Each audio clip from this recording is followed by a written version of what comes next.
una nueva sesión de los Clinical Lectures gracias a Alberts Clinics by Advance. Hoy hablaremos sobre la epilepsia felina, es una actualización sobre la epilepsia felina y concretamente de un caso que es la encefalitis límbica. Hemos dividido esta charla en varios puntos, empezando por desde lo más sencillo, que sería las definiciones más básicas y una clasificación de la enfermedad, pasando por cómo la diagnosticamos, cómo podemos llegar a un tratamiento. Junto explicaremos esta encefalitis límbica, esta particular enfermedad, para finalizar con unas conclusiones. Bien, antes de empezar os quería presentar estos dos organismos, la ILAE, que es la International League Against Epilepsy de medicina humana, y su equivalente en medicina veterinaria, que es la IVTF, la International Veterinary Epilepsy Task Force. La primera se fundó un poquito alrededor de los 1960 y es un organismo que funciona publicando consensos, marcos de actuación cada 5 o 10 años, que son revisados y actualizados y sirven principalmente para dar guías de cómo abordar el diagnóstico, el tratamiento, etcétera, de esta enfermedad en nuestra especie, en la medicina humana. Para no tener que basarnos en la medicina humana y decidir nosotros tomas de decisiones en nuestros compañeros, nuestros pacientes perros y gatos, apareció la IVTF en 2014. Tienen la misma función, básicamente, publicar estos consensos de actuación, de los cuales han publicado 7 a día de hoy, y principalmente, bueno, los veremos aquí resumidos. Este es el editorial que los engloba los 7, vemos cómo se aborda tanto la definición, la clasificación, la terminología, las razas de perro asociadas, cómo diagnosticarla, tratarla y el potencial pronóstico de estas enfermedades. Solo hacer un pequeño apunte, estos editoriales, estos consensos que se han publicado se basan tanto en la medicina en especie canina y felina, pero principalmente los datos de que disponemos a día de hoy son basados en la especie canina. Eso nos da una limitación añadida a la hora de tratar pacientes felinos epilépticos porque toda la información de la que disponemos se basa bastante en los datos que recogemos de perros. Entonces, básicamente, para que partamos del mismo punto, saber que una crisis convulsiva es una actividad epiléptica, una hiperexcitabilidad neuronal exagerada, que nosotros lo que vemos clínicamente son signos motores, también signos autonómicos como la salivación, la midriasis y signos como cambios de comportamiento, ¿vale? La epilepsia, por otro lado, es la enfermedad que predispone a sufrir crisis convulsivas de manera recurrente. Las convulsiones en racimo sería presentar crisis convulsivas más de 2 en 24 horas o 2 crisis entre las cuales no se recupera la consciencia, y el estado epiléptico sería la parte más grave, la presentación más grave de crisis convulsiva, en la cual dura más de 5 minutos y no es capaz de terminar por sí sola. Bien, si clasificamos también esas convulsiones según la semiología, hay muchas clasificaciones de la epilepsia y de las convulsiones, pero si nos centramos en cómo son o cómo se presentan, tenemos estos 3 grupos. Las crisis convulsivas focales son aquellas que se cree que se originan en estructuras subcorticales de un único hemisferio y se manifiestan con signos motores como sería el parpadeo o un repiqueteo de los dientes o unos movimientos rítmicos de una única extremidad. También signos autonómicos como la salivación o la midriasis y cambios de comportamiento asociados. Las generalizadas son aquellas en las que vemos que están afectados ambos hemisferios cerebrales y los signos que nosotros solemos ver, los motores más frecuentes, son movimientos tónico-clónicos de las 4 extremidades. Normalmente va asociado con una pérdida de consciencia. Y finalmente, pues las focales que evolucionan a generalizadas, como ya nos podemos imaginar. Aquí tenemos un vídeo donde vemos que las cosas no son siempre tan sencillas, porque a veces es difícil de decir si este animal tiene o no una pérdida de consciencia, si es una crisis parcial o una generalizada. Probablemente no es una generalizada todavía, pero tampoco sería la definición estricta de crisis parcial en la que solo se afecta un lado de la cara o una extremidad. Llegados a este punto, lo primero que tenemos que hacer es confirmar que nuestro paciente está sufriendo una crisis convulsiva y entonces vamos a pensar cuál es su posible etiología, ¿no? A grosso modo, la epilepsia o la capacidad de sufrir crisis convulsivas está dividida en 3 grandes grupos. Y esto es lo que hizo la IVTF, si recordamos lo que os he presentado, para desmarcarse o para diferenciar la clasificación que teníamos previamente establecida de la ILAE de medicina humana, que no era exactamente la que nosotros a día de hoy utilizamos. Si nos fijamos, ahora lo veremos con más detalle, pero principalmente tenemos el grupo de epilepsia idiopática, la epilepsia estructural y las convulsiones reactivas. La epilepsia idiopática es aquella que vemos en animales que todas las pruebas diagnósticas que podamos realizar van a salir con resultado compatible con la normalidad, y esos animales tienen un examen neurológico normal. Se sospecha que la causa es genética, aunque muchas veces no tengamos una confirmación. La estructural es aquella en la que, mediante la realización de pruebas diagnósticas, la mayor parte de las veces detectamos causas dentro de este propio cerebro que producen esta epilepsia. Y por último tenemos las convulsiones reactivas, que es muy importante ser conscientes que no se determinan, no se consideran epilepsia, porque simplemente es por causas externas a este cerebro, se dañan de manera transitoria el cerebro y se ven estas manifestaciones clínicas que son las convulsiones, que si nosotros llegamos a retirar este factor nocivo o esta causa de convulsiones, muchas veces somos capaces las convulsiones no deberían repetirse, deberían desaparecer. Aquí lo vemos con más detalle. Nosotros a día en nuestra práctica clínica lo que utilizamos para poder facilitarnos un poco la herramienta diagnóstica es esta regla mnemotécnica del vitamín D. Mediante agrupamos las enfermedades en grupos, los vemos separados por colores. Las convulsiones reactivas serían estas causadas por enfermedades metabólicas o sistémicas, como sería por ejemplo una hipoglucemia, o las intoxicaciones, ¿vale? Eso sería en el grupo azul. El grupo gris serían las convulsiones, la epilepsia estructural, las convulsiones causadas por daños dentro del propio cerebro, como pueden ser inflamaciones, meningoencefalitis, tumores cerebrales, enfermedades neurodegenerativas, etc. Y por último, tenemos aquí el grupo naranja, que sería la epilepsia idiopática. En perros, como os decía, en la editorial que se publicó por la IBTF, se establece que la epilepsia idiopática se presenta entre los 6 meses de edad y los 6 años de edad. Son siempre pacientes, tanto perros como gatos, que tienen un examen neurológico normal en periodo interictal, y en el cual nosotros realizamos todas las pruebas diagnósticas, y esas pruebas son con resultados compatibles con la normalidad. Por contra, en gatos no tenemos un baremo de edad, un rango de edad tan específico como en medicina, como en la especie canina. Sí que este artículo de Stancio en 2017 describió por primera vez que a partir de los 7 años de edad, a partir de ese filtro, era 4 veces más probable que los gatos sufrieran una epilepsia estructural y no una idiopática, pero realmente no disponemos de un rango de edad tan marcado como si lo disponemos en la especie canina. Porque es cierto, y eso es bastante importante, no os lo he comentado, que así como la epilepsia idiopática siempre tiene que manifestarse con un examen neurológico normal, normalmente en las causas estructurales podemos ver nosotros alteraciones en el examen neurológico, pero no verlas no significa que sí o sí sea una epilepsia idiopática, porque existen regiones del cerebro, como puede ser por ejemplo la parte más frontal, los bulbos olfatorios o algunas regiones del cerebro más frontales, que no van a darnos alteraciones en el examen neurológico, sí nos van a provocar convulsiones, porque son regiones clínicamente silentes, y cuando nosotros realicemos las pruebas diagnósticas vamos a ver esas alteraciones en la resonancia. Hasta el principio, hace unos años, había bastante debate si los gatos realmente sufrían esa epilepsia idiopática o no, y en qué porcentaje, qué era más frecuente, si la idiopática o la estructural.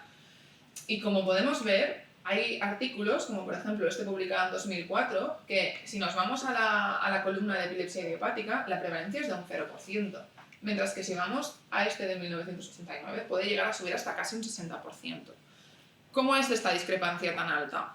Principalmente es por confusiones en la terminología, es decir, es una enfermedad, la epilepsia, en la cual se han hecho millones de artículos con diferentes terminologías, con diferentes criterios de inclusión, y en realidad aquí, si nos fijamos en el artículo de Barnes de 2004, no hay un porcentaje dentro de la columna de epilepsia idiopática, pero hay un 40% de pacientes que están bajo la columna de epilepsia criptogénica. Y si leemos la descripción de qué entendían en ese artículo por cada grupo de enfermedad, la epilepsia idiopática era simplemente aquella donde había una alta sospecha de ser genética, y en la criptogénica era la misma sin la sospecha genética. Entonces, realmente aquí viene el problema en la terminología que se utilizan en estos estudios diferentes. Además, si somos bastante curosos y meticulosos, que realmente nos vamos al detalle, muchos de estos estudios no disponen, los animales que han incluido en estos estudios no han pasado por todo el protocolo de pruebas diagnósticas muchas veces. Algunos sí, algunos no. Entonces, realmente no son datos directamente comparables. aquí ha llegado el momento de presentaros a nuestro primer paciente, que es Kai, un gato europeo común, un macho castrado de 1 añito de edad. Kai fue encontrado en la calle con 2 meses de edad, lo encontraron que iba cojeando con una extremidad, sospechaban que había podido tener una fractura de mandíbula, tenía unas cicatrices y varias lesiones en el dorso. Y 2 meses más tarde en casa empezó a presentar convulsiones. Esas convulsiones al principio tenía entre 1 o 2 convulsiones por semana, hasta haber días en los que podía presentar varias crisis en el mismo día. Se recuperaba bien, pero es verdad que los propietarios también detectaban que el animal daba vueltas en círculos, que creían que se chocaba o que no veía muy bien de un ojo. Nosotros cuando lo pudimos explorar en consulta, nuestro examen físico general ya era completamente normal, porque ya no tenía estas lesiones en el dorso ni estas lesiones en la mandíbula, pero sí que tenía esas alteraciones en el examen neurológico. Era un gato que daba vueltas en círculos hacia la derecha, tenía déficits propioceptivos en el lado izquierdo y es verdad que también tenía déficit en las reacciones, en la respuesta a la amenaza del ojo izquierdo, ¿vale? Todo esto nos hacía pensar que realmente teníamos un problema en el prosencéfalo derecho. ¿Cómo llegamos a saber cuál es la causa de las convulsiones de Kai? Pues si vamos a pensar en nuestro vitamín D, en las potenciales causas que hemos estado hablando, tendremos que descartar primero las convulsiones reactivas y eso lo haremos mediante unas pruebas básicas, que serían unas analíticas completas, un urianálisis, un estadio FIT-FeL, también recordemos que lo han encontrado en la calle y es un gato joven, tenemos que testarlo de leucemia y inmunodeficiencia. En su caso también realizamos un test de ácidos biliares, pero es cierto que depende del caso podemos añadir también una evaluación de la T4 total. Realizamos también radiografías torácicas y una ecografía abdominal y hasta aquí podríamos tener un chequeo sistémico de nuestro paciente y descartar potenciales causas de convulsiones reactivas. Pero si queremos llegar a saber si hay una causa estructural o no, deberemos pasar por una resonancia magnética intracraneal, una punción y análisis de líquido cefalorraquídeo. Y en su caso, bien, las analíticas fueron compatibles con la normalidad y en la radiografía sí que encontramos esos hallazgos, vemos que hay una fusión de los cuerpos vertebrales entre T2 y T3 y entre T6 y T10 también vemos esas anomalías vertebrales que para nuestros compañeros de diagnóstico por imagen eran compatibles tanto como unas malformaciones vertebrales de nacimiento como un proceso infeccioso como una discoespondilitis previa que se hubiese podido curar y nosotros ya vemos aquí el resultado de la cicatrización. Pero esto no nos explicaba las convulsiones de Kai, de aquí no podemos sacar una causa metabólica de convulsiones reactivas. Entonces seguimos adelante con el protocolo diagnóstico. En la ecografía abdominal no encontramos nada y sí que llegamos a la resonancia magnética, donde tenéis ahí la imagen, es una secuencia T2 transversal, donde podemos ver que el ventrículo lateral derecho está muy dilatado, muy distendido, tiene, si nos fijamos, a ver si puedo, una pequeña comunicación con el espacio subaracnoideo y además se ve un pequeño defecto óseo en esa región adyacente al cráneo. También podemos ver que el córtex, toda la región cortical asociada está más atrofiada y el tálamo ipsilateral también, ¿vale? Con esas imágenes y realizando una punción y análisis de líquido cefalorraquídeo que fue compatible con la normalidad, llegamos a un diagnóstico definitivo de una porencefalia, una malformación congénita o también podía ser posible por un traumatismo perinatal, recordando las causas, la situación en la que habíamos encontrado a Kai cuando tenía solamente 2 mesecitos de edad. Entonces, ante esta situación, ¿qué hacemos? ¿Cómo tratamos las convulsiones de Kai? Bien, pues debemos recordar que en cualquier paciente siempre tenemos un enfoque dual. Tenemos las convulsiones como tal, es decir, el tratamiento anticonvulsivante, y la potencial causa. En algunas situaciones podremos tratar esa causa y en otras no. En nuestro caso no tenemos una posibilidad de tratar la porencefalia porque es una malformación o un traumatismo ya pasado, pero sí que vamos a poder iniciar un tratamiento anticonvulsivante. Existen muchísimos fármacos disponibles a día de hoy y hay muy poca información concreta sobre cómo afecta a la especie felina.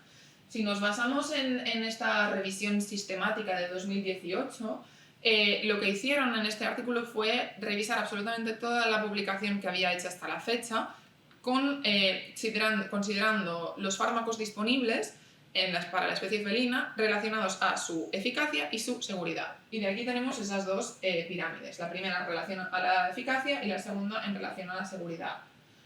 Si empezamos por el fenobarbital, evidentemente el fenobarbital es el fármaco más utilizado en veterinaria, con lo cual tendremos muchísima más información, muchísimos más artículos, tanto en relación a su eficacia como a su seguridad.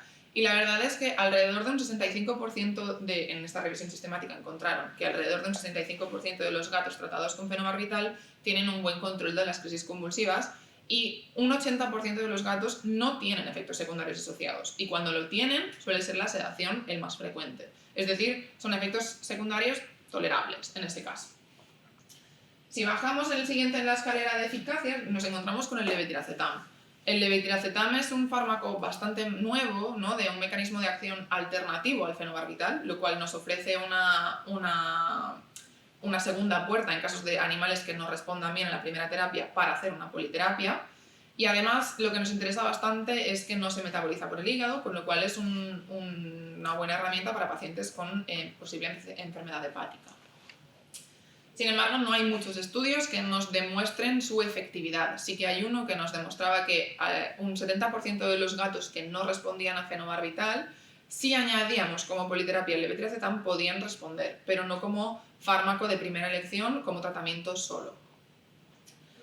El bromuro potásico, que sería el tercero que nos sale en la escala, el bromuro potásico es un fármaco de primera elección en la especie canina, pero aunque pueda tener cierta eficacia que no es elevada en el uso para tratar las convulsiones en gatos, sus efectos adversos y potenciales efectos adversos son muy graves, es decir, puede provocar una neumonitis alérgica que puede llegar a ser letal para el animal, con lo cual el uso del bromuro potásico en el tratamiento de pacientes felinos está altamente contraindicado, por más que tenga una eficacia que tampoco es muy elevada, alrededor de un 50% decían en este estudio. Y por último, la imepitoína, que os presentaré que es el fármaco más seguro, que sí que tiene muchos estudios que avalan esa seguridad, pero no esa efectividad. Es un fármaco bastante nuevo, con un mecanismo de acción también diferente a los que hemos mencionado anteriormente, y lo que es verdad es que es muy bien tolerado por tanto gatos como perros, con muy pocos efectos secundarios, pero realmente solo hay un estudio que valore su eficacia en gatos y no nos demuestra que tenga una eficacia superior al fenobarbital, con lo cual su uso no está tampoco muy recomendado. Es muy controvertido, como veis, aquí al final tenemos muchísimos fármacos, cada cual con diferente eficacia, con diferente efecto de seguridad o tolerancia, y realmente no se pueden hacer comparaciones entre ellos porque no hay estudios ni randomizados, ni controlados, ni prospectivos que nos puedan decir cuál de ellos es mejor o cuál debemos elegir. Entonces, necesitamos esos estudios, pero entre tiempo lo que recomendaban esos autores es, por ejemplo, el uso del fenobarbital en gatos sanos que no tengan una hepatopatía, por ejemplo, previa, debería ser el fármaco bien tolerado y más útil para utilizar como primera línea. Y en caso de que no fuera suficiente, pues podríamos añadir el levetiracetam. Pero ya os digo que es una cosa que debemos ir teniendo en cuenta de cada caso por individual.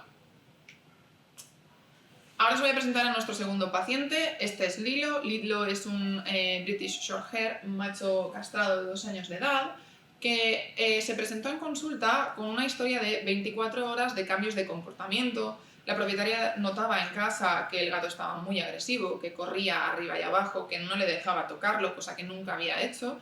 Cuando se acercaba a manipularlo le gruñía y se giraba como para morderlo o arañarlo.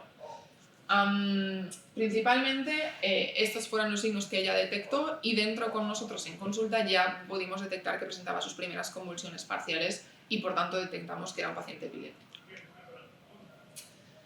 Pero antes de llegar a la resonancia, evidentemente, como os he dicho, tuvimos que hacer varias pruebas para saber qué es lo que estaba pasando en nuestro paciente. Hicimos unas analíticas sanguíneas, salieron compatibles con la normalidad, las radiografías de tórax y la ecografía abdominal también, y al llegar a la resonancia, como veis aquí, pudimos ver esta imagen, esa hiperintensidad de la región de los hipocampos, que se ve tanto en T2 como en FLAIR, así, que es una hiperintensidad en la región hipocampal y de los piriformes, que se ven en las dos secuencias, que es bastante compatible con una encefalitis límbica, que es la enfermedad que ahora más tarde os presentaré y os explicaré un poquito de qué funciona.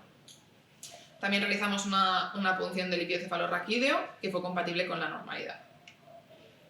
Entonces, ¿qué es el sistema límbico para entender la encefalitis límbica? Pues el sistema límbico es un conjunto de estructuras cerebrales que están formadas en forma de un anillo incompleto que se sitúa en la parte más central de los hemisferios cerebrales, medial, a tocar con el diencéfalo, en el limbo, por eso se llama así. Y principalmente podríamos ver los hipocampos, que están situados aquí, y los lóbulos piriformes, que serían estos dos, ¿vale? Entre otras estructuras. El sistema límbico está, sus funciones principales son aquellas que tienen regulación con las emociones, con el miedo, con el deseo sexual. También en personas se sabe que tienen mucha importancia en la regulación de la memoria, los brotes psicóticos, etc. Entonces, la encefalitis límbica humana, como equivalente para introduciros la encefalitis límbica felina, se sabe desde hace muchos años que en medicina humana la producción de unos anticuerpos propios contra diferentes estructuras de nuestro cerebro puede causar encefalitis, ¿no? Son encefalitis autoinmunitarias. Concretamente, en el caso de los canales de potasio mediados por voltaje, que son unos canales que están en las neuronas de las neuronas, si se producen anticuerpos contra ellos, concretamente contra las proteínas LGI1 o Caspar2, tenemos la encefalitis límbica humana. Se presenta clínicamente con brotes psicóticos, con episodios de amnesia, con cambios de comportamiento, con agresividad, pero también con convulsiones parciales, que las convulsiones que vemos aquí, FDBS, Facibrachial Dystonic Seizures, son unas convulsiones que se consideran patognomónicas para pacientes humanos que producen anticuerpos contra las proteínas LGI1 de los canales de potasio mediados por voltaje. Y eso es un poco, para llegar a su diagnóstico, principalmente lo que tenemos que buscar es esos anticuerpos y hallazgos clínicos y radiológicos que sean compatibles. Los clínicos ya los hemos descrito, los radiológicos son los mismos que hemos visto en la medicina, en la veterinaria, en el caso de Lilo, que sería esa hiperintensidad del temporal medial o de los piriformes, que puede o no captar contraste, y la detección de estos anticuerpos, sea en sangre o sea en líquido cefalorraquídeo. En líquido cefalorraquídeo la sensibilidad es menor, se puede detectar alrededor de un 40% de los pacientes. Y como os hemos comentado, el tratamiento tiene que ser también dual. Es decir, las convulsiones de por sí son refractarias al tratamiento si no añadimos un tratamiento inmunosupresor de base. Deberemos tratar la encefalitis límbica y tratar también las convulsiones. Entonces, su equivalente en medicina veterinaria, la encefalitis límbica felina, no se conoció hasta alrededor de hace unos 10 años, pero sí que conocíamos gatos que convulsionaban de esta manera, que tenían estos cambios de comportamiento y que en histopatología encontrábamos necrosis de las neuronas del hipocampo. Y esos gatos lo que decíamos es que tenían una epilepsia del lóbulo temporal o una necrosis hipocampal. Es por eso que como la enfermedad en sí se está reconociendo más recientemente, pues ahora la literatura aún se agrupa en bajo diferentes títulos. Pero tenemos que saber que todo va referido al mismo término, a la misma enfermedad, la encefalitis límbica felina, ¿vale? Se presenta, como hemos dicho, como Lilo, con convulsiones, en su caso refractarias, que ahora hablaremos del tratamiento, con cambios de comportamiento, con agresividad. Se describe una cosa que es la parada de comportamiento o motor arrest, es decir, el animal parece que se quede completamente quieto y no pueda ni levantarse ni caminar, además de gruñir, signos autonómicos como la midriasis o la sialorrea, y ahora veremos con más detalle. Las convulsiones tipo FEPSO, por sus siglas en inglés, son las convulsiones muy típicas de estos animales. Convulsionan con parpadeos, repiqueteo de los dientes, son convulsiones parciales con afectación orofacial principalmente, que después evidentemente pueden llegar a generalizar. Si vemos esta revisión, en 2020 Claire Rasbridge hizo una revisión de afectaciones del sistema corticolímbico, como os he dicho, y hablaba de la encefalitis límbica, y se basaba en estos estudios que se hicieron en 2017 por Kitts y colaboradores, que eran estudios experimentales, donde intentaban ver las diferentes fases de las convulsiones del lóbulo temporal felinas. Si nos fijamos en el estadio, tenemos la primera fase en la que tenemos simplemente un animal que está pendiente de su alrededor, está muy atento, mirando a su alrededor. Después ya empiezan a aparecer esta parada de comportamiento que os decía, esta parada motora, que el animal está pendiente de su alrededor, pero tampoco puede ni levantarse ni caminar, para aparecer finalmente signos autonómicos como la midriasis y la salivación. Ya más adelante podemos ver esos signos, esos automatismos orofaciales, que serían en el estadio 4 ese twitching facial, ese parpadeo. En el estadio 5 se extiende hacia la extremidad contralateral y en el estadio 6 ya han generalizado con las convulsiones tónico-clónicas como siempre conocemos. Vamos a ver el vídeo de cómo llegó Lilo a consulta. para que veáis que hasta que no llegamos al estadio 4 es bastante difícil saber que el hilo esté convulsionando. En este caso estamos en un estadio 3, tenemos al hilo atento, incapaz de levantarse, con midriasis, con salivación, y recordemos ese comportamiento agresivo. Era muy difícil explorarlo y no fue hasta alrededor de unas horas más tarde que presentó ese estadio 4 de las convulsiones parciales que ya eran más evidentes tipo Fepso, que pudimos ver que era un gato epiléptico. En este estudio, en 2013, lo que hicieron fue intentar demostrar, si sabemos que en la encefalitis límbica humana hay unos anticuerpos involucrados, vamos a buscar en esos gatos que clínicamente se parecen y radiológicamente también se parecen, si disponemos también de esos anticuerpos en esa misma enfermedad. Y buscaron estos anticuerpos que os decía, contra los canales de potasio mediados por voltaje, los encontraron en un 36% de los casos, y de esos casos, un 80% tenían anticuerpos contra la proteína LGI1, que también era una de las que son frecuentes en medicina humana. Curiosamente, o bueno, como era de esperar, ninguno de los pacientes control, que eran los que sufrían de epilepsia idiopática u otras causas de epilepsia, que no eran encefalitis límbica, no dio positivo a ninguno de estos anticuerpos. Como hemos comentado brevemente, ¿cómo lo diagnosticamos? Bien, con imágenes de resonancia magnética encontraremos esa hiperintensidad en la región de los hipocampos que puede o no captar contraste, pero muy importante hacer un hincapié aquí en que no siempre que encontramos esas imágenes radiológicas tenemos que llegar al diagnóstico de encefalitis límbica. ¿Y eso por qué? Porque allí básicamente en el hipocampo tenemos neuronas que son muy sensibles a la excitotoxicidad por glutamato. ¿Y eso qué significa? Que cuando tenemos un animal que ha convulsionado de manera bastante seguida en las últimas horas, esas neuronas están sensibles, tienen un daño. Ese daño puede ser reversible aún, pero si lo tenemos, aunque sea reversible, va a dar esa imagen en resonancia magnética. Cuando ya llega a ser irreversible es cuando tenemos la necrosis hipocampal, que puede ser causada o no por encefalitis límbica. Es decir, lo que tenemos que entender es que el hipocampo se puede dañar por una encefalitis límbica o por otras posibles causas, otros tipos de encefalitis, tumores, accidentes vasculares, etc.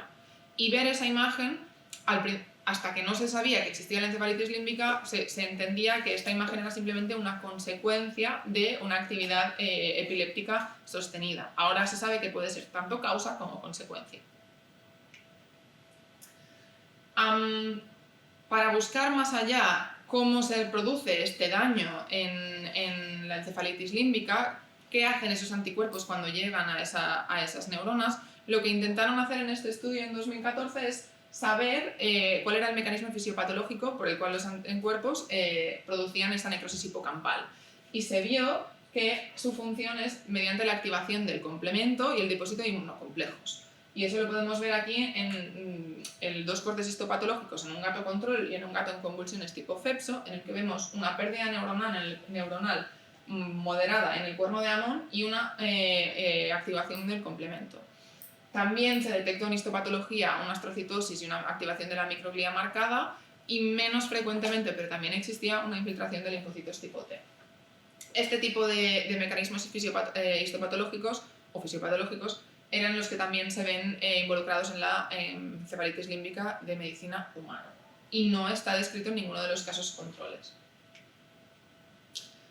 Simplemente para que conozcáis el International Feline Encephalitis Study Group, todos los autores de los artículos que hemos ido poniendo durante la charla, la mayoría de ellos se han unido para generar este grupo de estudio que ahora mismo está bastante en auge. Como os he dicho, la encefalitis límbica felina es una enfermedad que hemos reconocido hace muy pocos años, entonces estamos ahora realmente investigando qué anticuerpos están involucrados, si hay algunos más aparte de los canales de potasio mediados por voltaje, y después de llegar a un potencial diagnóstico más preciso, pensar en posibles tratamientos más específicos también. El tratamiento, como hemos visto en medicina humana, era dual, pues aquí también lo será. Será la inmunoterapia juntamente con el tratamiento anticonvulsivante. Lo importante es ser conscientes de que, como os he dicho, como es una enfermedad de reconocimiento reciente, pues aún no disponemos de guías bastante que sean eficaces, que sepamos que tengan estudios que demuestren su eficacia alrededor y su tolerancia, o que simplemente lo que disponemos aquí es en el artículo de 2022, el más reciente que hay, donde Sophie Binks publicó una recomendación a la pauta terapéutica que que su grupo de investigadores avalaba, pero realmente faltan muchos estudios que demuestren que este es el tratamiento, su duración, su pronóstico, etc. Ella recomendaba, o los autores recomendaban en este artículo, el uso de cortisona, metilprednisolona, como terapia inmunosupresora a dosis decrecientes, y de fenobarbital como herramienta de primera línea, y en caso de ser necesario añadir también el levetiracetam. En términos de pronóstico, es bastante inseguro poder establecer ahora un pronóstico. Sí que es cierto que se está empezando a ver que si conseguimos salir de este cuadro agudo de convulsiones refractarias a tratamiento y se controlan esas crisis, puede ser que estos pacientes tengan un pronóstico favorable a largo plazo, pero se desconoce el efecto que tiene el daño sobre el daño cognitivo que puede tener en las neuronas del hipocampo a largo plazo también para estos pacientes. En Lilo hicimos justamente lo que se recomienda, utilizamos el fenobarbital como antiepiléptico y la metilprednisolona como fármaco inmunosupresor, y conseguimos controlar las crisis durante 10 días, pero llegado a este punto Lilo volvió a mostrar una recaída de sus signos clínicos que habíamos iniciado, y los propietarios optaron por la eutanasia humanitaria. Fue por eso que pudimos llegar a un diagnóstico histopatológico de encefalitis límbica. Si comparamos con un caso control y con el caso del Lilo, podemos ver lo que os he enseñado anteriormente en el estudio. Hay una pérdida neuronal masiva en las neuronas del hipocampo, que se ve por esta pérdida de apetencia tintorial.